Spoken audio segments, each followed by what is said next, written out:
Some of the symptoms are simply just repeatedly clearing your throat.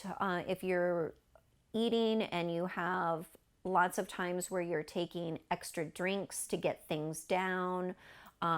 If you are coughing when you're eating, if you are coughing when you're drinking, if you are coughing when you're swallowing pills, those sorts of things all tell us that there is something going on in the muscles, in your mouth, in your throat, something. Typically, if those muscles are involved, respiratory is involved as well.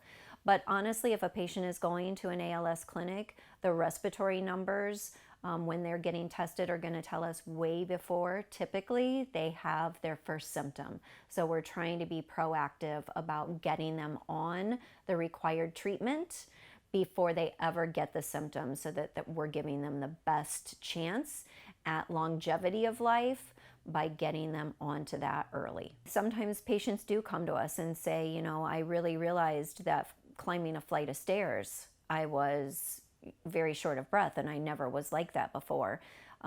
It doesn't always happen that way, and quite honestly, lots of patients will not have a complaint of a respiratory problem, but we can see it on their respiratory numbers.